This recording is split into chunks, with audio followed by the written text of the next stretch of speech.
सुप्रभात। बाबा कहते हैं, मेरे प्यारे बच्चे, जो तुम्हारे तनाव का कारण है मैं समझ रहा हूँ। ये तनाव का कारण कुछ ऐसे लोग हैं जिनकी बातों में आकर तुम स्वयं बहुत उलझ जाते हो। यहाँ तक कि तुम गुस्सा भी बहुत आता है तुम्हें, और उन्हीं बातों में उलझ करके बहुत सी बातें मन में सोच लेते हो। दूसरों की बातों में आकर अपने जीवन में इस तरह से बदलाव ला रहे हो। क्यों? कोई कुछ भी कह रहा है, तुम उसके जैसा चलने की कोशिश कर रहे हो। क्यों?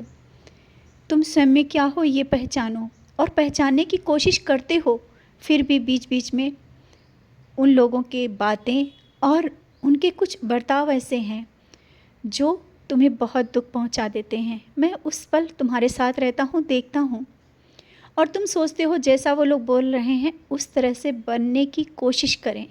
तुम्हें बनने की कोई ज़रूरत नहीं, तुम जैसे हो वैसे बहुत अच्छे हो।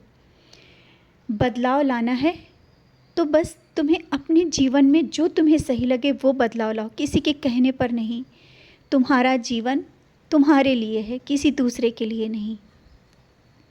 और जो छोटे छोटे घर में झगड़े होते हैं, जो ज़रा सी बातों को लेकर के बहुत बड़ी बातें बन जाती हैं, ये जो तुम्हारे घर में जब कभी कभी ये सब चलता है ना, उस पल मैं देख रहा होता हूँ। और जब ये बातें जब हो रही होती तुम मेरी ओर देख करके शिकायत भी करते हो, जानता हूँ। लेकिन अभी कुछ पल ऐसा चल रहा है ना जिस सबके मत एक नहीं होते हैं, सब अपनी अलग अलग राय दे रहे हैं।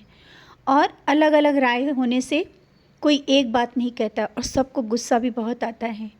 ऊदी जल का सेवन सबको कराओ, तुम तो करते हो लेकिन सबको देना भूल जा रहे हो ना। सबको ऊदी जल दो, पानी में मिला करके ऊदी जल पिएंगे, धीरे धीरे बदलाव होगा स्वभाव में। बच्चों का जो स्वभाव चिड़चिड़ा हो रहा है, ज़रा ज़रा सी बातों में गुस्सा आ रहा है ना, ऊदी जल रोज़ दो। ऐसा नहीं कि एक दिन दो और फिर भूल जाओ, ऐसा नहीं। जिस तरह तुम रोज़ ऊदी जल लेती हो उस तरह से बच्चों को दो, सब कुछ सही होगा। घर में आज उलझने हैं, धीरे धीरे सब चीज़ें सही हो जाएंगी। और बहुत जल्दी तुम किसी तीर्थ स्थान पर जाने का मन बना रहे हो ना, अवश्य जाओगे। हाँ, जानता हूँ बहुत दिनों से तुम्हारा मन है कहीं जाने का, और वो मैं जानता हूँ। तुमने मुझसे कहा है और मैं इंतज़ाम कर रहा हूँ। बहुत ही जल्दी तुम्हारा वहाँ जाने का सपना पूरा होगा। और किस तरह से तैयारी हो जाएगी, कैसे तुम वहाँ पहुँच जाओगे, और बहुत अच्छे से दर्शन होंगे। तुम्हारे मन की मैं जानता हूँ और हर एक ख्वाहिश पूरी करता हूँ। हाँ, अभी कुछ चीज़ें ऐसी हैं जो अभी समय पर नहीं हो पा रही हैं, उसकी चिंता मत करो। छोटी छोटी चीज़ें जब मैं तुम्हारी पूरी कर रहा हूँ तो क्या इतनी बड़ी ख्वाहिश तुम्हारी मैं पूरी नहीं करूँगा? सब कुछ सही होगा, निश्चिंत रहा करो, सब मेरे ऊपर छोड़ दो। और जब बाहर जाते हो मुझे ढूंढते हो, मैं कहाँ तुमसे दूर हूँ।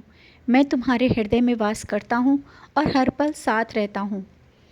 जब तुम बाहर जा रहे थे और बार बार तुम मुझे ढूंढ रहे थे, मैं देख रहा था, मैं तो तुम्हारे साथ ही चल रहा था, मैं दूर नहीं था।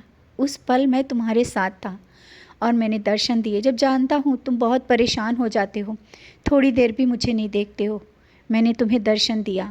और किसी बात की चिंता मत करो कि घर और परिवार की जो चिंताएं तुम्हें परेशान कर रही हैं ना, वो सब चिंताएं मुझे दे दो, निश्चिंत रहो। और हाँ, सच्चरित पारायण कर रहे हो, धीरे धीरे आराम से समझ के करो। ये सच्चरित का पारायण ही तुम्हें एक नई रास्ता देगा, बहुत ही कुछ जीवन में बदलाव देगा।